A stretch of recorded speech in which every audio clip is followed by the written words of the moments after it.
الحمد لله رب العالمين والصلاة والسلام على سيد الأنبياء والمرسلين محمد بن عبد الله الأمين وعلى آله وأصحابه وأزواجه وذرياته وأهل بيته وسلم تسليما كثيرا أما بعد أعوذ بالله من الشيطان الرجيم بسم الله الرحمن الرحيم إن الصلاة تنهى عن الفحشاء والمنكر صدق الله العلي العظيم۔ محترم بزرگوں اور دوستوں، دینی اور ایمانی بھائیوں، اللہ رب العزت کا شکر ہے، اس کا کرم ہے کہ اس نے ہمیں اپنی بارگاہ میں آنے کی توفیق عطا فرمائی۔ حضرات، جمعے کا دن ہے اور ہم سب جمعے کی نماز کے لیے اس کی بارگاہ میں تشریف لائے ہیں۔ جمعے کا دن بابرکت دن ہوتا ہے اور اس میں عبادت، مناجات، استغفار، تلاوت اور تمام ایسی چیزیں جو نیک عمل سے تعلق رکھتی ہیں اللہ کے نزدیک بڑی مقبول ہیں اور ان پر بڑا ثواب بھی ملتا ہے۔ لہذا جمعے کے دن یہ اہتمام پہلے سے ہونا چاہیے کہ ہم اللہ کی عبادت کے لیے اپنا کچھ وقت وقف کریں گے، دعا اور مناجات میں اپنا وقت لگائیں گے، درود پاک میں آپ صلی اللہ علیہ وآلہ وسلم پر درود کی تسبیح پڑھنے میں اپنا وقت دیں گے۔ تو جب یہ چیز ہوتی ہے تو انسان نیکیوں کو حاصل کرنے کے لیے تگودو جو کرتا ہے وہ حاصل کرتا چلا جاتا ہے۔ جس طرح انسان دنیا میں تگودو کرتا ہے، محنت مشقت کرتا ہے اور اس سے روزی روٹی کماتا ہے، اسی طرح نیک عمل کرنے سے ثواب حاصل کرتا ہے، اور یہ ثواب جو ہے کل قیامت کے دن اللہ رب العزت کے ہاں جب وہ دیکھے گا تو اس کو یہ ملال ہوگا کہ میں نے زیادہ کام کیوں نہیں کیا، میں نے زیادہ نیک عمل کیوں نہیں کیے، اس لیے کہ اس کا بدلہ اس دنیا سے کہیں زیادہ ہوگا۔ لہذا اسی کی طرف تنبیہ اور اسی پر زور دیا جاتا ہے کہ کس طریقے سے مسلم سوسائٹی کے اندر یہ تبدیلی پیدا ہو، کیسے ان کے اندر دین آ جائے، کیسے وہ دین پر چلنے لگیں، دینی تعلیمات کو اختیار کرنے لگیں، دین کے جو فنڈامنٹلز ہیں ان کو اپنی زندگی میں اتارنے لگیں، اور خاص طور سے جو دین کا اہم رکن ہے، جو اہم ستون ہے عبادت کا، اس عبادت کی طرف چل کھڑے ہوں۔ اور ان عبادات میں سب سے اہم عبادت جو ہے وہ نماز ہے۔ لہذا نماز کے لیے اپنے آپ کو تیار کر لینا، نماز کے لیے اپنے آپ کو اس طور پر تیار رکھنا کہ جب اللہ کی طرف سے منادی ہوگی، جب اللہ کے گھر سے آواز آئے گی حی علی الصلاۃ حی علی الفلاح کی، تو ہم فوراً اللہ کے اس آواز پر اور مسجد کی اس پکار پر ہم لبیک کہتے ہوئے خدا کے دربار میں آ کر سجدہ ریزی کریں گے۔ اگر یہ فکر ہو جائے، یہ لگن ہو جائے، ہر انسان کے ذہن میں یہ بات بیٹھ جائے، تو پھر دیکھیے انسان ترقی کے زینے چڑھتا چلا جائے۔ عام طور پر ہم دیکھتے ہیں کہ انسان اپنے ساری ایکٹیویٹی میں ساری پلاننگ کرتا ہے اور ہر پلاننگ کو بڑی خوبصورتی کے ساتھ میں ادا کرنے کی کوشش کرتا ہے، اس کے لیے پہلے سے سب کچھ تیار کرتا ہے، لیکن عبادات کے لیے، نماز کے لیے، نماز کیسے پڑھنی ہے اس کے لیے کوئی پلاننگ نہیں کرتا۔ صبح آفس کیسے جانا ہے، دکان پر کیسے جانا ہے، وہاں کس طریقے سے خرید و فروخت کرنی ہے، سب کچھ اس کے ذہن میں پہلے سے طے ہوتا ہے، لیکن بیچ میں نماز کا جو وقت ہوگا اس کو کیسے ڈیل کرے گا یہ اس کے ذہن میں نہیں ہوتا، اور نتیجہ یہ ہوتا ہے کہ جمعے کے علاوہ اور دنوں میں نماز قضا ہو جاتی ہے، اور کبھی کبھی قضا کے بعد نماز ہوتی ہی نہیں، نماز پڑھتا ہی نہیں، انسان چھوڑ دیتا ہے، اس لیے کہ پہلے تو پلاننگ نہیں ہے، دماغ میں نہیں ہے نماز بھی پڑھنی ہے۔ اور نتیجہ یہ ہوتا ہے کہ 6 دن تک آپ کی ایکٹیویٹی ایک ایسے دھرنے پر چلتی ہے ایک ایسے مشن پر لگی رہتی ہے کہ وہ دنیا کے اعتبار سے تو بڑے خوبصورت نظر آتی ہے، لیکن آخرت کے اعتبار سے وہ بدترین ہے، اچھی نہیں معلوم ہوتی۔ آپ سب کام کریے، قرآن خود کہتا ہے اذا قضیت الصلاۃ فانتشروا فی الارض وابتغوا من فضل اللہ،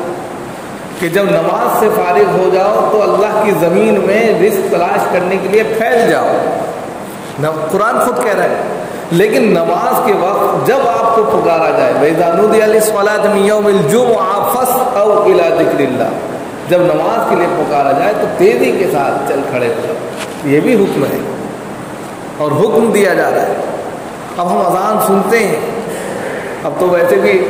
اذان کی جو آواز ہے اتنی مدھم کر دی گئی ہے کہ آپ کے کانوں تک نہیں پہنچتی، اور جب پہنچتی نہیں تو پہلے کبھی پہنچ جاتی تھی تو تب آپ کی ایکٹیویٹی اتنی سست اور کاہلی کی دہلیز پر تھی کہ کوئی آ گیا بھٹک کے، اور اب تو پہنچتی ہی نہیں ہوں کہ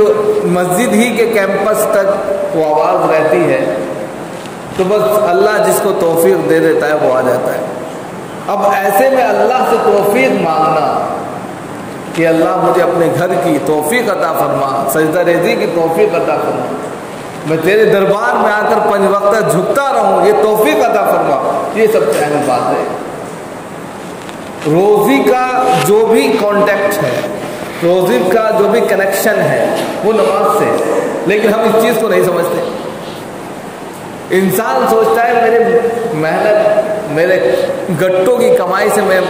جو ہے روزی تلاش کر لوں، اپنی قابلیت سے، اپنی محنت سے، اپنی لگن سے، اپنی جد و جہد سے، اپنی طاقت اور قوت سے، اپنی پلاننگ سے میں روزی تلاش کر لوں گا، یہ اس کے ذہن میں ہوتا ہے۔ لیکن فی نفسی وہ یہ نہیں جانتا کہ روزی جو ہے وہ انسان کے ساتھ، اس کی عبادت کے ساتھ لگی ہوئی ہے۔ فَإِذَا قُضِيَتِ الصَّلَاةُ فَانتَشِرُوا فِي الْأَرْضِ وَابْتَغُوا مِن فَضْلِ اللَّهِ کے اندر اس چیز کو بیان کیا گیا، اور پھر اس کے بعد وَيَرْزُقْهُ مِنْ حَيْثُ لَا يَحْتَسِبُ، یہ بات کہی گئی کہ جو انسان 5 وقتہ نمازوں کا اہتمام کرتا ہے، نماز کو اللہ کے دربار میں آ کر سجدہ ریزی کے ساتھ اور عقیدت اور بندگی کے ساتھ میں ادا کرتا ہے، تو اس کو ایسی جگہ سے رزق دیا جاتا ہے، روزی عطا کی جاتی ہے تو اس کو اندازہ بھی نہیں ہوتا۔ اب ہم جس روزی کی تگ و دو ہوئے، محنت مشقت میں، کوشش میں، کاوش میں، صبح سے شام تک بھاگے بھاگے پھرتے ہیں، یہاں سے وہاں، وہاں سے یہاں، کوشش کرتے ہیں، یہ اچھی بات ہے، کوشش کرنا چاہیے، یہ بھی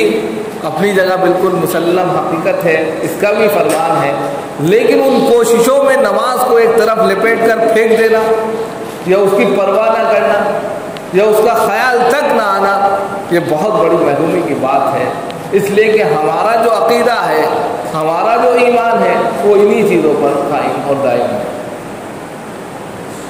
اسلام بہت بڑا مذہب ہے، اس کی تعلیمات بہت زیادہ ہیں، کسی ایک چیز میں اس کو بند نہیں کیا جا سکتا، لیکن ان تعلیمات میں سب سے اہم جز جو ہے اور سب سے اہم پارٹ جو ہے وہ عبادت کا ہے، اور ان عبادتوں میں سب سے اہم کام جو ہے وہ نماز ہے۔ روزہ بھی عبادت ہے، حج بھی عبادت ہے، زکوٰۃ بھی عبادت ہے، لیکن نماز ایک ایسی عبادت ہے جو غریب ہو، امیر ہو، فقیر ہو، کوئی بھی ہو، سب پر، مرد ہو یا عورت ہو، بالغ ہو، عاقل ہو، عقل مند ہو، سب پر فرض ہے۔ یہ نہیں ہے کہ بیمار ہے، تندرست ہے، سب پر فرض ہے۔ روزہ بیمار پر نہیں ہے، مسافر پر نہیں ہے، اسی طریقے سے حج ان پر نہیں ہے جو استطاعت نہیں رکھتے، زکوٰۃ ان پر نہیں ہے جو صاحب نصاب نہیں ہے، لیکن نماز ایک ایسی عبادت ہے اس سے کوئی خالی نہیں ہے، کسی بھی کیفیت میں خالی نہیں ہے، الا یہ کہ وہ مجنون دیوانہ ہو جائے یا وہ ایسی کنڈیشن میں آ جائے کہ وہ 5 وقتہ طور پر غافل ہو جائے، دماغی طور پر، اسی کو دیوانہ کہتے ہیں، یا اس کے ساتھ کوئی مجبوری ایسی ہو کہ جو معفو عنہ کی دہلیز پر جاتی ہے۔ لیکن اس کے علاوہ کسی بھی صورت میں نماز معاف نہیں ہے، چاہے وہ مسلمان، چاہے وہ مسلمان مرد ہو یا عورت ہو، اگر وہ بالغ ہے، چاہے وہ امیر ہے یا غریب ہے، فقیر ہے، کوئی بھی ہے، پھر اس کو نماز پڑھنی ہی پڑنی۔ اب جب عبادت ایک ایسا اہم، نماز ایک ایسی اہم عبادت ہے جس میں کوئی کیٹیگری نہیں ہے اور ہر دن پڑھنی ہے، تو اس کے لیے ہمارے ذہن میں یہ بات ہونی چاہیے کہ ہم وقت آنے پر نماز کو اس کے وقت میں ادا کر دیں گے۔ حدیث پاک میں آتا ہے، اللہ کے رسول صلی اللہ علیہ وآلہ وسلم سے پوچھا کہ ای الاعمال احب الی اللہ، سب سے اچھا عمل اللہ کے نزدیک کیا ہے؟ سب سے اچھا عمل اللہ کے نزدیک کیا ہو سکتا ہے؟ تو آپ صلی اللہ علیہ وسلم نے جواب دیا الصلاۃ علی وقتہا، نماز کو اس کے وقت میں ادا کر دینا سب سے بہترین عمل ہے۔ اب بتائیے، ہر شخص اس چیز کو حاصل کر سکتا ہے، کوئی بھی بندہ، کوئی بھی بندی ایسی نہیں ہے اور ایسا نہیں ہے کہ جو اس چیز کو نہ کر سکتا۔ اذان ہوئی، اب اگر اذان کی آواز نہیں آتی تو اوقات ہیں، وقت اور ٹائم آپ کے ہر کمرے میں ہر جگہ لگا رہتا ہے، ٹائم ٹیبل ہے، اس کے مطابق آپ نماز پڑھ لیں۔ نماز اپنی جگہ پر اور اپنے وقت میں ادا کرنا اللہ کے نزدیک محبوب ترین عمل ہے، اور یہ آسان بھی ہے، یہ کوئی مشکل کام نہیں ہے۔ اگر ہم نے اس کو مشکل بنا لیا تو مشکل ہے، لیکن اگر ہم نے پہلے سے انکلوڈ کر لیا اپنے ذہن میں، اپنے دماغ میں اس بات کو ڈال دیا کہ ہم کو نماز پڑھنی ہے، تو خود بخود دیکھیے اللہ کی طرف سے توفیق ملے گی نماز کی، اور خود بخود وہ کام ایسے آپ کا نماز سے پہلے مکمل ہو جائے گا بعد میں کہ آپ تصور نہیں کر سکتے۔ لیکن پہلے سے اگر پلاننگ نہیں ہوتی، سوچتے ہیں کہ 10 منٹ وہاں جائیں گے، 15 منٹ، اور اس کے بعد میں یہ کریں گے، وہ کریں گے، گاہک نکل جائے، یہ سب شیطانی فطور ہیں، سب شیطانی فطور ہیں۔ جو آپ کے مقدر میں ہے، جو آپ کی تقدیر میں اللہ نے لکھ دیا ہے، وہ چل کر آئے گا، دوڑ کر آئے گا، وہ ہاتھ سے جا ہی نہیں سکتا۔ اور جو تقدیر میں نہیں ہے، جو مقدر میں نہیں ہے، ہاتھ میں بھی ہوگا تو بھی چلا جائے گا۔ یہ یقین رکھیے آپ، اور جب یہ یقین ہوتا ہے تو خود بخود اللہ کے دربار کی طرف انسان کے قدم اٹھتے ہیں۔ یہی ایمان ہے، یہی یقین ہے، یہی عقیدہ ہے، اسی عقیدے کی طرف اسلام دعوت دیتا ہے۔ ہم اپنی طاقت اور قوت پر بھروسہ نہ کریں، ہم اللہ کی ذات پر، اس کی صفات پر، اس کے قادر مطلق ہونے پر بھروسہ کریں۔ توکل اللہ پر ہونا چاہیے۔ ہاں، یہ الگ بات ہے کہ محنت آپ کی ہونی چاہیے۔ جب توکل اللہ پر ہوگا تو پھر ایسے کہ تبدو خصام و تروح بتانا، حدیث پاک کا ایک ٹکڑا ہے کہ پھر وہ اس طریقے سے آپ کو رزق دے گا، اس طریقے سے آپ کی مدد کرے گا کہ صبح کو خالی پیٹ پرندے اپنے اپنے گھونسلوں سے اڑ کر چلے جاتے ہیں اور شام کو بھرے پیٹ اپنے گھونسلوں میں واپس آتے ہیں۔ کون ان کو روزی دیتا ہے؟ کون ان کے پیٹ بھرتا ہے؟ کون ان کے لیے دسترخوان لگاتا ہے؟ یہ سوچنے کا مقام ہے کہ سینکڑوں، لاکھوں، کروڑوں پرندے، چرندے سب کے سب اس دھرتی پر رہتے ہیں، لیکن جب وہ اپنے گھونسلے سے صبح خالی پیٹ اٹھتے ہیں تو ان کا پورا توکل اللہ کی ذات پر ہوتا ہے، اور وہ توکل اس قدر مضبوط ہوتا ہے کہ شام کو بھرے پیٹ واپس آتے ہیں۔ ہم تو انسان ہیں، اشرف المخلوقات کہا گیا، وَلَقَدْ كَرَّمْنَا بَنِي آدم کہا گیا کہ تمام مخلوقات میں اس انسان کو ہم نے سب سے افضل ترین بنایا، اور اس افضل ترین انسان کے سامنے ہم نے فرشتوں سے بھی کہہ دیا کہ سجدہ کرو۔ ہم نے اس فرشتوں سے بھی کہہ دیا کہ سجدہ کرو ابن آدم کو۔ اب بتائیے، ابن آدم کا قد کتنا بڑا کر دیا، اس کا مرتبہ کتنا بلند کر دیا، اس کے باوجود اس کا توکل اللہ پر نہ ہو، وہ اللہ پر بھروسہ نہ کرتا ہو، وہ اپنے گٹوں پر، اپنی طاقت پر، اپنی قدرت پر، اپنے دماغ پر، اپنی تھنکنگ پر بھروسہ کرتا ہو، تو اس سے بڑا بیوقوف کوئی نہیں۔ جس انسان کو اللہ نے پیدا کیا، جس کو دماغ اللہ نے دیا، جس کو طاقت اور قوت خدا نے عطا کی، وہ اپنے آپ پر بھروسہ کرنے لگے تو چند سالوں کے بعد وہ خود اپنے اوپر نظر ڈال کر دیکھے کہ وہ طاقت کہاں گئی، وہ قوت کہاں گئی۔ جب بڑھاپے کی دہلیز پر انسان پہنچتا ہے، جب اپنے آپ کو دیکھتا ہے تو روتا ہے، صرف اس بنیاد پر کہ اس کی طاقت چلی گئی، اس کا ذہن مفلوج ہو گیا۔ تو پھر دیکھیے وہ اللہ کو یاد کرتا ہے، اور اس وقت جب وہ اللہ کو یاد کرتا ہے تو بزرگی خود بخود ٹپکنے لگتی ہے۔ لیکن یہ بزرگی جو ہے، اللہ کو پھر بھی اس بزرگی کی لاج رکھنا آتا ہے۔ اللہ کے سامنے اگر کوئی بزرگ ہاتھ اٹھا دے، اللہ اس کی دعا رائگاں نہیں کرتا، لیکن اللہ کو جوانی کی عبادت مقصود ہے۔ اللہ کے نزدیک جو جوانی کی عبادت ہوتی ہے، جو اللہ کے نزدیک جوانی کے اندر جو اللہ کی تڑپ اور لگن کے ساتھ انسان کھنچتا ہے، وہ اگر انسان کی اندر انکلوڈ ہو جائے، اندر داخل ہو جائے، تو دیکھیے اللہ کے نزدیک اس بندے کا مرتبہ کتنا بلند ہو جائے۔ ہم اس چیز کو نہیں سوچتے، سوچتے ہیں کہ جوانی جو ہے کمانے کے لیے ہے، بڑھاپا عبادت کے لیے۔ غلط کنسپٹ ہے۔ اصل تو جوانی ہی عبادت ہے، بڑھاپا تو بس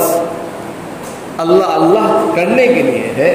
لیکن جوانی کی جو عبادت ہوگی وہ اللہ کے نزدیک کہی گئی ہے کہ وَرَجُلٌ مُعَلَّقٌ فِي الْمَسَاجِدِ، ایک وہ نوجوان جس کا دل مسجد سے اٹک جائے، لگ جائے، جڑ جائے،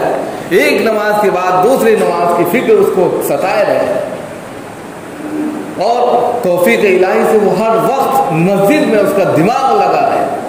تو کل قیامت کے دن اللہ رب العزت کے نزدیک وہ ان سائے تلے ہوگا، یعنی ان 7 لوگوں میں سے ہوگا جن کے اوپر اللہ رب العزت کا سایہ ہوگا، اور اس کے علاوہ کوئی سایہ نہیں ہوگا۔ تو نوجوان کی جو عبادت ہے وہ اللہ کو بڑے محبوب ہے، لہذا ہم اپنے تمام پلاننگ میں، ہم تمام اپنے کاموں میں مشغول رہیں۔ کوئی بڑی بات یعنی کہ برائی کی بات نہیں ہے، لیکن ساتھ ہی ساتھ ہم اس بات کو بھی شامل رکھیں کہ ہم نماز اس کے وقت میں ادا کریں گے۔ سب سے اچھی بات تو یہ ہے کہ اس امت محمدیہ کے لیے اللہ رب العزت نے تمام دھرتی کو، تمام دنیا کی زمین کو مسجد بنا دیا۔ آپ جہاں چاہیں نماز پڑھ سکتے ہیں، بس جگہ پاک ہونی چاہیے، صاف کر لی جائے۔ ضروری نہیں ہے کہ مسجد بہت دور ہے تو اب آپ کہیں کہ یار مسجد 2 کلومیٹر ہے، اب کیسے جائیں۔ بہت سے لوگ کیا کہتے ہیں کہ میں مسجد نہیں آتا اس لیے کہ مجھے غلط خیال آتے۔ ارے مسجد تو ہے ہی ہے غلط خیال کو دور کرنے کے لیے، غلط باتوں سے روکنے کے لیے، غلط قدم اٹھنے کے لیے۔ ان الصلاۃ تنہی عن الفحشاء والمنکر، نماز بے حیائی سے، بری باتوں سے، لغویات سے، غلط کاموں سے، غلط سوچ سے، غلط فکر سے، ہر چیز سے روکتی ہے۔ اب لوگ اس بنیاد پر نماز پڑھنے نہ آئے ہم گندے ہیں، ہم ناپاک ہیں، یہ اس بنیاد پر نہ ہے کہ ہمارے ذہن میں غلط غلط خیالات آتے ہیں، ہمارے دل میں جو ہے خواہشات پیدا ہوتی ہے، تو غلط ہے۔ مسجد میں آئے جب انسان وضو کرتا ہے، دماغ صاف ہوتا ہے، اس کے جسم کے اعضاء سے گناہ جڑتے ہیں، جب وہ خدا کے دربار میں آ کر سجدہ ریزی کرتا ہے تو اس کا دماغ کھلتا ہے، اور لغویات سے، غلط کاموں سے، غلط باتوں سے اس کا ذہن خود بخود دور ہوتا چلا جاتا ہے۔ آج ہم کتنے لغویات میں پڑے رہتے ہیں، کیسے کیسے کام کرتے ہیں کہ ہم تصور نہیں کر سکتے۔ مسلم سوسائٹی کی سب سے بری اور گندی چیزیں یہ ہے کہ ہم نے نمازوں کو ایک طرف لپیٹ کر پھینک دیا، اور جتنی برائیاں تھیں، شراب ہے، جوا ہے، سٹا ہے، سب اوڑھ لیا، اور نتیجہ کیا ہوا کہ کہیں کہیں جا کر ہم لڑ جاتے ہیں، ایکسیڈنٹ ہو جا رہا ہے۔ ہم ڈاکٹروں کے پاس اتنا جاتے ہیں کہ ہم تصور نہیں کر سکتے کس بنیاد پر جاتے ہیں۔ ہمارے پاس بہترین دوا ہے، علاج ہے، لیکن ہم اس علاج کو نہیں اختیار کرتے۔ ہم دنیا میں مارا ماری کے لیے پھرتے ہیں، ادھر ادھر پوری رات جاگتے ہیں، ادھر ادھر جا کر کھڑے ہوتے ہیں، باتیں کرتے ہیں، لغویات میں مشغول رہتے ہیں، لیکن صبح کی فجر کی نماز نہیں پڑھتے۔ پوری رات جاگیں گے، ادھر سے ادھر ٹہلیں گے، لیکن نماز کا جیسے وقت آئے گا تو نیند آ جائے گی۔